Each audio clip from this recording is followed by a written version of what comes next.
paying out of pocket, losing your money. So that's a really good point. Continuously applying the work that you guys are getting, and basically learning how to utilize that stuff at home as well. Yeah. And so I think my wife, she was starting to feel better, and but I started feeling more controlled. And so it wasn't I don't feel like I was healing at all. And I just felt like I was just in this cage now, and because I quit the job at the bar, and that's where I was getting my validation, to be honest. They were not only telling me how great I am, but it was I'm making drinks for somebody and they enjoy it. Yeah, they like what I'm doing. Yes, I'm giving them a service, and I'm coming home and I'm not. Yeah, I feel like I'm not giving a service at all. I'm just and honestly, I got to the point where I thought she didn't even like me. She wasn't attracted to me at all anymore, or whatever, But it was only my own thoughts in my head. Yeah. And so then after that, she thought things were getting better, and I kept it all to myself, but really it wasn't getting better for me at all, And so I did something bad before when I was working at the bar, and then I did something bad again, and so I was unfaithful again, and then that's when it all started going downhill big time, because I started falling for this girl and all this stuff, and she found out, and everything was just got worse.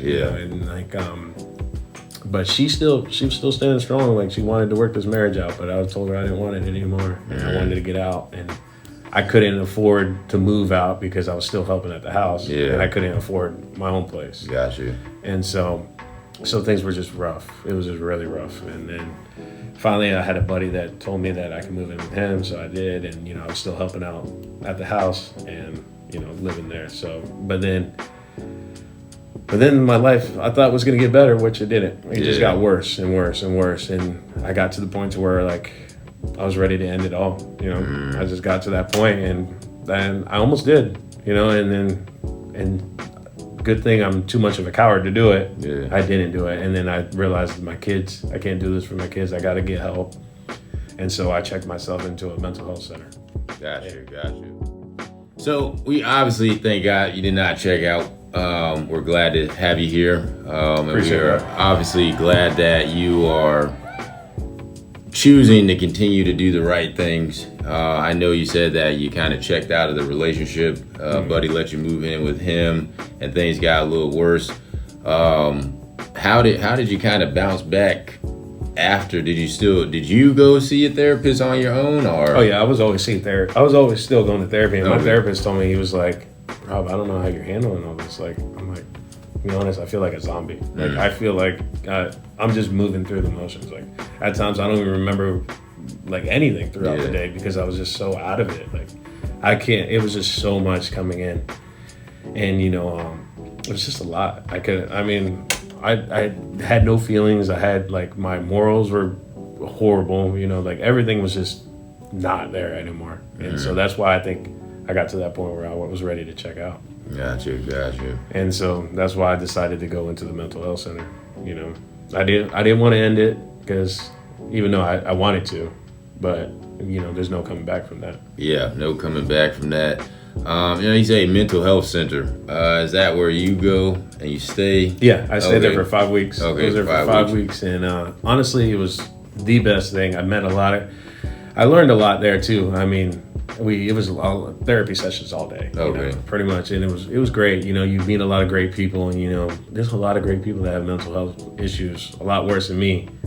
But if they had, I was so against meds. I didn't believe in meds at all, but some of these people need them, honestly. But and just to keep them going throughout the day, and they're great people when they have the right meds. Yeah, some of them it seemed like they were test dummies, almost we'll try you on this, and this, and no comment on that. Yeah. And then they're just sleeping in class because they can't, because they gave them too much or whatever. But when they're on the right meds and all that, then they're great people. Got you.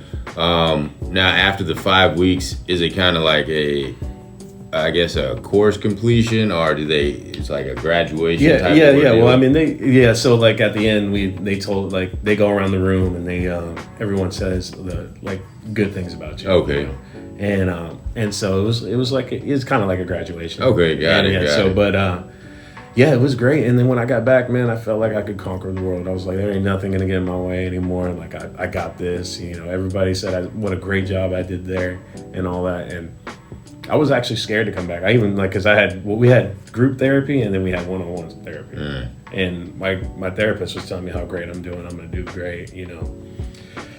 And I was like, yeah, I got this. I can do this. You know, back now, and not like everybody's telling me how great I am, but not realizing I'm getting my validation from them too. So like the thing I struggle with is validation, and I'm getting so much validation from them, and then so when I get back, you know, and my mom was proud of me. You know, my mom was mad at me at the time, and before I went in there and all that, and everybody's just so proud of me. I can't believe you did that. Like, that's so strong of you. That's powerful and all this. And, you know, I'm on this high, you know, this high horse. Like, you know, I'm feeling great. But then all of a sudden, like one day, boom, reality just hit. Yeah. It hit me hard. Because I would even went on EL2A podcast and talked about this. And how great I felt and all this. And then, like, not long after I did that podcast is when reality set in. And I was talking to somebody that goes to AA and all that, and they call it a pink cloud. And I never even heard of a pink cloud, but it's what I went through. It's like you feel so great when you leave there. You leave your mental health center, or you know, and or wherever you go, and then reality sets in, and it just hits you like a ton of bricks. And I get why people relapse now. Because it's like when that reality hits you, like it makes you fall back and makes you feel. In my sense, I felt worthless. I felt like, oh my gosh, she's hurt. Like I hurt her. I hurt this person. You know, and it just all started coming on to me, and like I felt it all again, and I felt like where I was feeling so great to where right back down to where I started feeling horrible about myself. Like, how could God forgive me? How could anybody forgive me? Like, how could any of this? Like, I just felt like crap. So then I ended up relapsing. And, you know, I love that podcast I did with Jamie and their, you know, and all that. But also now, like, I feel, because I was talking about how, like, don't be scared to ask for help. Don't be scared, like, take accountability, do all this. And then here I go, not taking my own advice. Yeah. So I was hoping like a year from now I can go back on that podcast and tell everyone how great I was, but no, I'm not doing great at all. Actually, I'm not going to say I'm doing worse, but I'm also like not doing good. Gotcha. Not better. Yeah, so I'm not really doing better now, but like I feel like the more and more each day goes, I'm still learning more and more about myself and like how I was thinking back then and all that. And you know, some people, they'll ask me and they're like, they'll ask me, like, I forgot, I lost my train of thought there, but I'll go back to the podcast actually and talk about that. And it was just like, even I've gotten criticism, like I got a lot of great feedback after that podcast, but then there's some people that, you know, those people that are going to tell you like, I can't believe you did that. Like, why would you do that? Why would you talk about this? Why would you do that? And like, and then so those negative people are the ones that like we listen to most, especially when I'm not feeling good about myself. Yeah. And it's really gonna hit me hard, and like I'm like, yeah, why did I do that? Like, was it a bad idea? And then I start second guessing myself, and I'm like, and then I feel ashamed because I didn't even take my own advice. Like I'm literally here telling people to do this, and then I didn't take my own advice, and it's like, man, I feel like such a failure. Like why did this all happen? Like why did I do that? And then like I even thought about checking back into a mental health center, but then I'm like, I don't know, like what happens if I go back and then I relapse again, you know, like I don't want to be that person that keeps going back and forth, you know, and like a lot of people do it, like, you know, and then one day it all clicked, but I'm like, I want to face this. I want to be able to work this out. And like, there's a lot of people that say, give it to God, you know? Yeah. And I even struggle with that. Like all this stuff I keep doing, it's like, I know God forgives. I know that for sure. And I know he sees what I'm doing and all that, but it's still so hard to open up that door and let him in. Definitely. Because I honestly, not only is it hard to do that, I don't know how to do it. If that makes sense. Like how like everyone says, just give it all to him. And I'm like, am I scared to give all the power to him? And like, am I going to have no power anymore? Like, and it's just like, but like, I don't know. It's just all so scary to me. And like, I don't really know how to do it, to be honest. Well, I mean, you touched on a lot My bad. No, it's not. It's no apologies on that. I'm just saying you touched on a lot. One, obviously, accountability. Giving advice, we do have to learn how to take our own advice as well. Like you said, accountability, self-awareness, giving things to God. I think as a human being, because it's the fear of us not being in control of something. It's like, oh, if I give it to God, what's he gonna do, or how's the outcome? Is it gonna be quick enough the way that I want it to come quick enough, or is it gonna take too long? And I think we all struggle with that. I know I struggle. I don't mean with it to too. interrupt you. Oh, right no, now, no, no. But you talked about accountability, and I've always struggled with, because people tell me to take accountability all the time, and I feel like it's not that I'm not taking accountability. It's more of like, I see what I'm doing, I know what I'm doing, but I guess accountability is more of like, you see it and you know, and I'm not blaming anybody else. I'm blaming myself for what I've done. Like, I mean, it's easy to blame people sometimes, and like you do, like, this is why I did this, but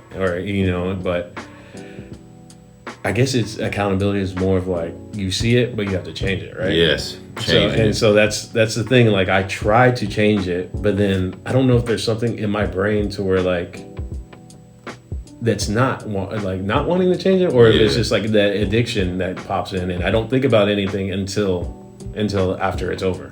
Yeah, and I know exactly what you're talking about. So I've had some struggles in my life too. It's like, oh, I'm minding my own business, then all of a sudden, whatever the urge is kicks in, and then it's like, oh, fight it off as long as you can, and then all of a sudden, once that urge is hit, it's like, boom, you come back to reality, and it's like, why did I do it? Well, why did this happen? Oh, I allowed myself to do it. But it's still, you're taking accountability and blaming yourself at the same time, which is like a cloud of confusion as well. And like I say, it's just, those are a lot of, everything that you talked about just then, a lot of great points. I think those are all, at the end of the day, they're human traits that this is why our faith is one that we give things to God, because with our faith, it's us putting our trust in Him, continuously praying.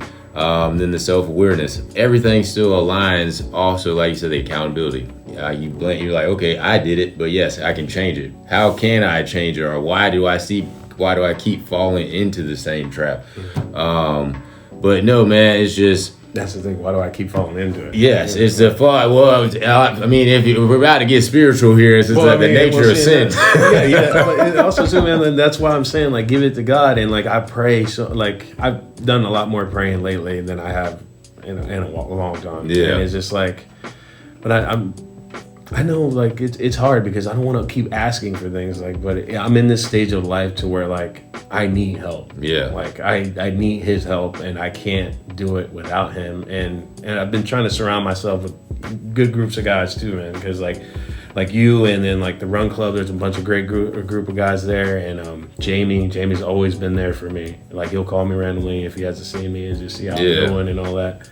And I could be real with him. I could talk to him about everything, and but it's just that I don't know, man. Like, I still have that little standoffishness of like, I need to keep this in and keep it to myself, even though I know there's so many group of guys that can help me and have gone through things too. I don't know why I keep doing that. As a man, it's like you said, meeting a great group of guys. I don't know if it's just us not wanting to be vulnerable, but when you hold that stuff in, it's just like you're fighting yourself because you want to let it out, but then also at the same time, you don't want to be vulnerable with certain type of people. I guess it's that other aspect of building trust. Yeah. But when you can keep it real with guys and say, hey, I messed up. I did this. Now they can sit there and maybe give you some feedback. They can give you, like, they've been in that same situation, and this is what they've done to get out of that situation. I've had buddies where they're thinking about doing something and they call, like, hey man, I'm about to go blah blah blah this. Oh man, hey, you shouldn't be doing that, or you shouldn't be over there with that person. Like, let's abandon ship, jump ship, get out of there. Like, let's just go do something. But at the end of the day, that's where, like I said, we have to allow ourselves with certain people, to be vulnerable and to talk about certain things, because at the end of the day, you never know whose advice can help you out with certain situations.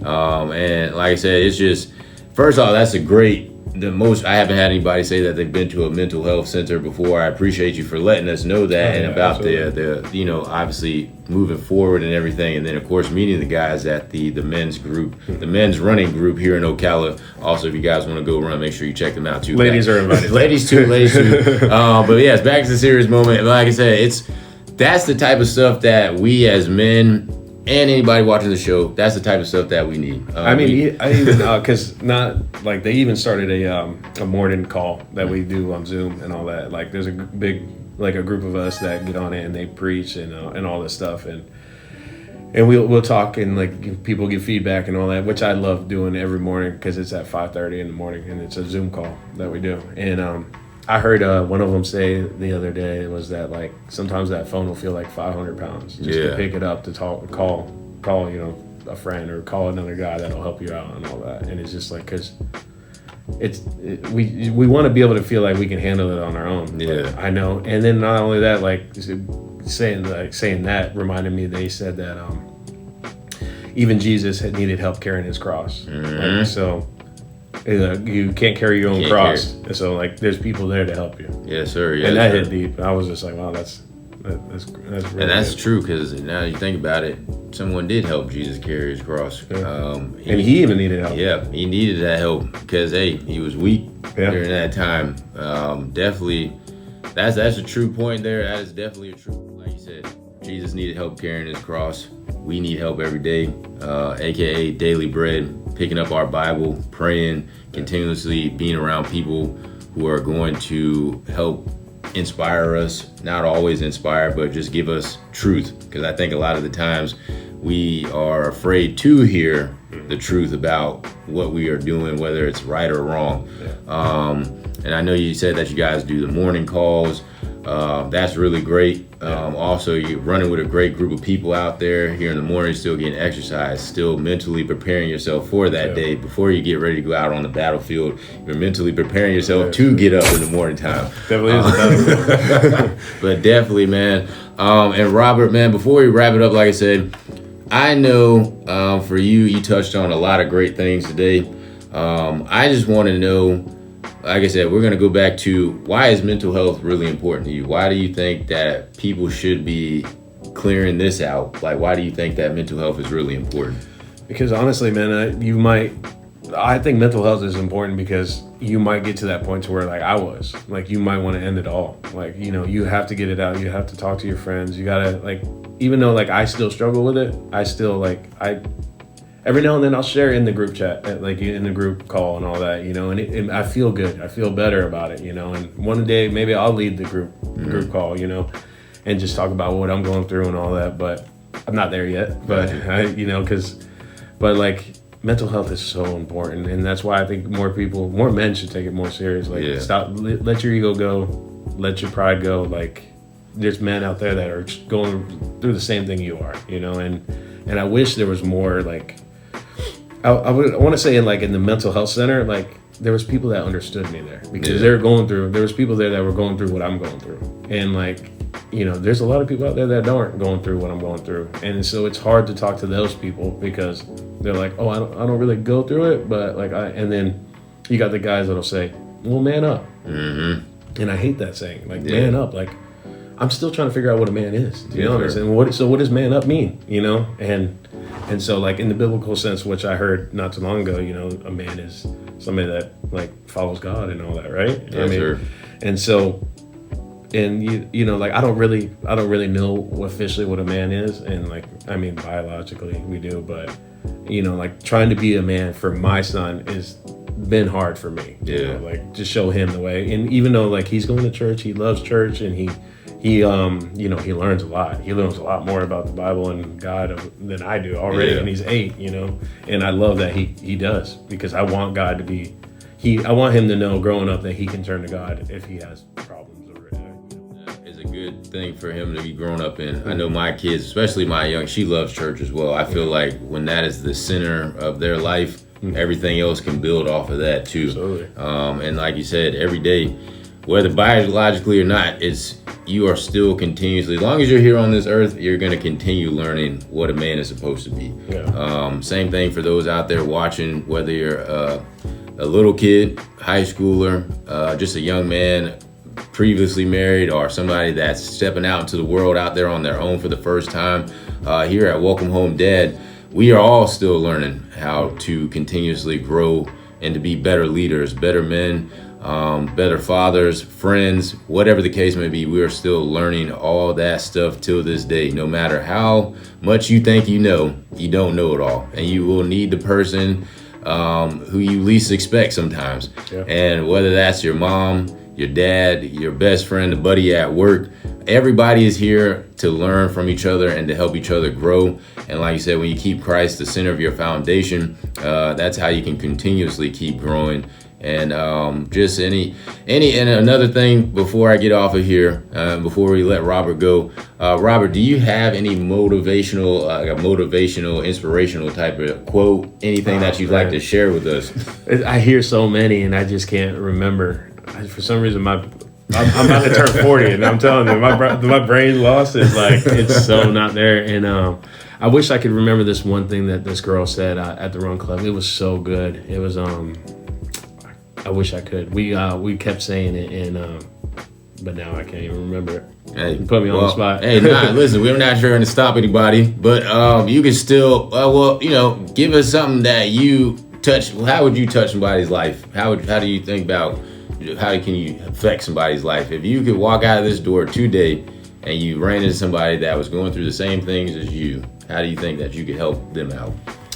I think I could help them out by just sharing my story. Honestly, that's what I've heard. I've heard like just being, I can't even say the word right, vulnerable. Vulnerable. Yeah, like it is just a good thing for people, because a lot of people aren't, and they say like, oh man, I wouldn't. Even like when I was at the mental health center, they were like, what's wrong with you? Like you look normal. I'm like, what's normal? Like I'm not normal inside. Whatever that is. Look like. Yeah, and like just being able to be open with them, and like they share their story with me, and then we could just feed off like we are here, feeding off each other, and like I could hopefully help them, and they can help me, and that's what I look for. I mean, it's not even that like I'm trying to. Like I like learning about people. I like learning more about myself, and even just talking to people just helps me learn more. And just another thing before we get out of here, I just want to make sure that we are all continuously staying level-headed. I know we touched on a few things earlier about just getting upset, getting down on ourselves, and then just feeling like we can't reach out and talk to anybody. It's okay whether you got to pick up the phone, talk to, meet somebody in person and speak with them here at Welcome Home Dad. Like I said, even if you have to reach out to me, the email is on the site and here on the channel.